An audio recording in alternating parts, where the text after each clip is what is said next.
Good morning students. आज हम प्रश्नावली 2.3 आरंभ करेंगे। पिछले कल हमने पढ़ा था कि दो चर वाले रैखिक समीकरण युग्म को हल करने के लिए चार विधियां होती हैं, जिसमें से पहली विधि है ग्राफ्य विधि, दूसरी प्रतिस्थापन विधि, तीसरी विलोपन विधि और चौथी वज्रगुणन विधि। तो हम जो शुरू करेंगे वो हम प्रश्नावली 2.3 से करेंगे। प्रश्नावली 2.1 और 2.2 हम बाद में करेंगे, जिसमें हम ग्राफ्य विधि से रैखिक समीकरण युग्म को हल करना सीखेंगे। तो हम शुरू करने जा रहे हैं प्रश्नावली 2.3 से, जिसमें हम देखेंगे कि किस तरह से प्रतिस्थापन विधि यानी सब्स्टिट्यूशन मेथड द्वारा रैखिक समीकरण युग्म का हल ज्ञात किया जाता है। तो हम शुरू करेंगे एक उदाहरण से। उदाहरण में हम वो अलग अलग स्टेप्स देखेंगे, वो चरण देखेंगे जिनका यूज़ हम प्रतिस्थापन विधि में रैखिक समीकरण युग्म का हल ज्ञात करने के लिए करते हैं। तो हमारा उदाहरण है, प्रतिस्थापन विधि द्वारा निम्न रैखिक समीकरण युग्म को हल कीजिए।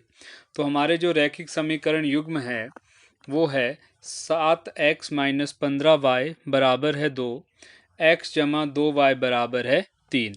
तो सबसे पहले हमने क्या करना है, ये जो हमारे समीकरण हैं इनको नाम दे देने हमने, समीकरण 1 और समीकरण 2।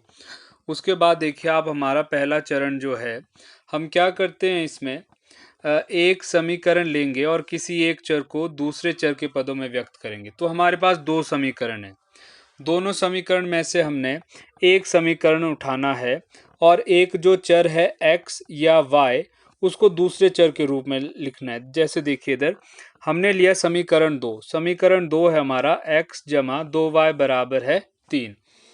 ये समीकरण हमने लिया और यहाँ पर देखिए हमने क्या किया, जो x था हमारा चर उसको y के पदों में हमने लिखा। आप देख सकते हैं समीकरण 2 को हमने इस तरह से लिखा कि बाईं तरफ हमारे पास एक चर रह गया और दाईं तरफ हमारे पास एक व्यंजक बन गया 3 माइनस 2y। तो हमने यहाँ पर क्या किया है, चर x को y के पदों में हमने लिखा है। तो ये हमारा पहला चरण होता है कि हमें एक चर को दूसरे चर के पदों में व्यक्त करना होता है। ये पहला स्टेप हो गया। इसके बाद हम क्या करेंगे, जो हमारा चर x का जो मान हमने निकाला है ये हम प्रतिस्थापित करते हैं दूसरे समीकरण में, जो कि हमारे यहाँ पर पहला समीकरण है। तो पहले समीकरण में x की जगह हम लिखेंगे 3 माइनस 2y। तो देखिए आगे लिखा है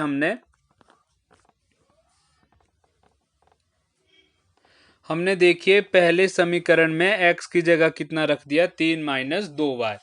अब आप यहाँ पे देखेंगे, यहाँ पर हमारे पास केवल एक ही चर रह गया है अब y। तो इसकी सहायता से हम जो चर y है उसका मान ज्ञात कर लेते हैं। देखिए इसे किस तरह से हल किया। तो ये देखिए जो 7 है ये अंदर 3 और माइनस 2y दोनों को गुणा करेगा। तो 7 गुणा 3 आगे 21, 7 गुणा माइनस 2y आगे माइनस 14y, माइनस 15y बराबर है 2। अब देखिए माइनस 14y माइनस 15y ये बन गया माइनस 29y और शुरू में हमारे पास 21 है। अब हम क्या करेंगे, जो 21 है हमारे पास उसे दाईं तरफ ले जाएंगे। तो हमारे पास बन गया माइनस 29y बराबर है 2 माइनस 21। इसे जब आगे हमने हल किया तो हमारे पास आ गया माइनस 29y बराबर है माइनस 19y। माइनस माइनस दोनों तरफ कैंसिल हो जाएगा। तो हमारे पास y आ गया बराबर है 19/29। तो y का मान कितना आया हमारे पास, 19/29। अब देखिए यहाँ पर जो हमें y का मान लिया है उसे हमने दोबारा प्रतिस्थापित करना है, पर कहाँ प्रतिस्थापित करेंगे इसे, आपने इस पर ध्यान देना है। इसे हम प्रतिस्थापित करते हैं जो हमारे पास तीसरा समीकरण बना होता है, जो हमारे पास पहले चरण के बाद जो समीकरण आता है वहां पर हम मान प्रतिस्थापित करेंगे y का। तो देखिए उसमें हमने y की जगह क्या लिख दिया, 19/29। तो हमारे पास बन गया x बराबर है 3 माइनस 2 गुणा 19/29। इसे आप हल करेंगे तो ये आ जाएगा 3 माइनस 19 2 38 होता है, तो ये आ जाएगा 38/29। अब इसे हमने जिस तरह से भिन्नों को प्लस या माइनस करते हैं वैसे किया हमने और हमारे पास जो x का मान है वो आ गया 49/29। तो ये हमारे हल हैं। जो भी हमारे पास x और y का मान हमें प्राप्त होगा वो हमारे हल होंगे। तो हमारे हल यहाँ पर हैं, x बराबर है 49/29 तथा y बराबर है 19/29। तो ये उदाहरण था।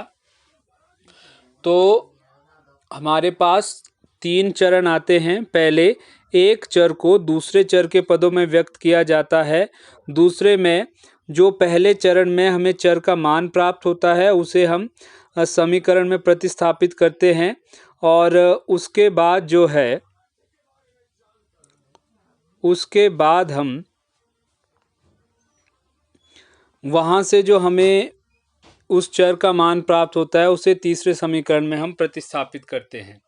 इस तरह से हम जो रैखिक समीकरण युग्म है उसका हल ज्ञात कर सकते हैं। और इसके बाद देखिए, हम प्रश्नावली से पहला प्रश्न हल करने जा रहे हैं। तो हमारा पहला प्रश्न है, निम्न रैखिक समीकरण युग्म को प्रतिस्थापन विधि से हल कीजिए। तो आप देख सकते हैं समीकरण है x + y बराबर है 14, x - y बराबर है 4। तो यहाँ भी देखिए उसी तरह से हमने इन दोनों समीकरण में पहले चरण में एक समीकरण उठाया जो कि था x - y बराबर है 4, और वहाँ से हमने x को y के पदों में लिखा। ये हमारा पहला चरण हुआ। अब ये जो x का मान है, ये जो x का मान हमारे पास है इसे हम प्रतिस्थापित करेंगे पहले समीकरण में। तो पहले समीकरण में x की जगह हम लिखेंगे y = 4। तो देखिए हमारे पास बना 4 + y बराबर है 14। तो ये बन गया 4 + 2y बराबर है 14। 4 को दाईं तरफ आप ले जाएंगे, आपके पास आ जाएगा 2y बराबर है 14 - 4। इसे आप हल करोगे तो आपके पास y का मान आ जाएगा 5। और उसके बाद ये जो y का मान है इसे हम समीकरण 3 में प्रतिस्थापित करेंगे। तो हमारे पास x का मान आ जाएगा 9, और ये जो x बराबर है 9 और y बराबर है 5 हमारे हल आ जाएंगे। इसके बाद दूसरा प्रश्न देखिए आप। इसमें भी सेम उसी तरह से आपने करना है। इसमें हम पहला समीकरण लेंगे और वहाँ से हम s को t के पदों में लिखेंगे, और फिर ये जो t का मान है ये समीकरण 2 में हम प्रतिस्थापित करेंगे। s का मान जो है हम समीकरण 2 में प्रतिस्थापित करेंगे, और फिर इसे जैसे हमने पीछे प्रश्न हल किए उसी तरह से इसे भी हम हल करेंगे।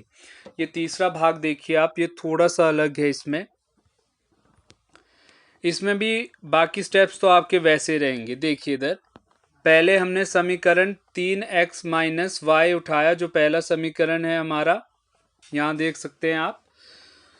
और फिर इसे हमने रीअरेंज किया तो हमारे पास जो y है, देखिए यहाँ पर मैंने क्या किया है, जो y था उसे ले आया मैं दाईं साइड। तो ये माइनस का था तो इधर प्लस हो गया, और जो 3 था उसे ले आया मैं बाईं साइड। यहाँ ये प्लस का था तो यहाँ आके ये माइनस का हो गया। फिर हमने इन्हें रीअरेंज किया तो y बराबर है आ गया 3x - 3। ये हमारा तीसरा समीकरण बना। इसके बाद देखिए वैसे ही हमने हल किया, पर यहाँ पर देखिए पीछे के भागों को अगर आप देखेंगे, यहाँ पर हमारे पास आ रहा था x बराबर है या y बराबर है, पर यहाँ पर आप देखोगे यहाँ पर हमें कोई भी चर प्राप्त नहीं हुआ। यहाँ दोनों तरफ संख्याएं हैं, और आप देखेंगे यहाँ पर आ रहा है 9 बराबर है 9। तो ये जो कथन है ये सत्य है। ऐसी स्थिति जब उत्पन्न हो जब हमारे पास यहाँ पर कोई चर ना आए, परंतु जो कथन है वो सत्य है, मतलब 9 जो है वो 9 के बराबर होता है। तो यदि ऐसी स्थिति उत्पन्न होती है हमारे पास, तो जो रैखिक समीकरण युग्म होता है उसके अपरिमित रूप से अनेक हल होते हैं। तो जैसा हमने यहाँ लिखा भी है, रैखिक समीकरण युग्म के अपरिमित रूप से अनेक हल होंगे। एक और कंडीशन हो सकती है जब यहाँ पर चर ना आए परंतु हमारे पास जो कथन है वो असत्य हो। मान लो आपके पास कुछ ऐसा आ जाता है -4 बराबर है 0। आपको पता है -4 जो है वो 0 के बराबर नहीं होता है, तो इसका अर्थ ये होता है कि ये जो कथन है वो असत्य है, और उस स्थिति में रैखिक समीकरण युग्म का कोई भी हल नहीं होगा। तो ये जो 2 कंडीशंस हैं ये भी आपने याद रखनी है। जब हमारे पास चर नहीं आता है परंतु या तो बायां पक्ष दायां पक्ष बराबर होगा और जो कथन है वो सत्य होगा। तो ऐसी स्थिति में रैखिक समीकरण युग्म के अपरिमित रूप से अनेक हल होंगे, और यदि कथन असत्य है तो रैखिक समीकरण युग्म का कोई भी हल नहीं होगा। तो इस तरह से ये जो आज आपको करवाया गया है इसे आप अपनी नोटबुक पे करेंगे, प्रश्नावली के प्रश्न भी और उदाहरण भी, और आगे के जो भाग हमारे रह गए हैं वो हम आगे के वीडियोस में देखेंगे। धन्यवाद।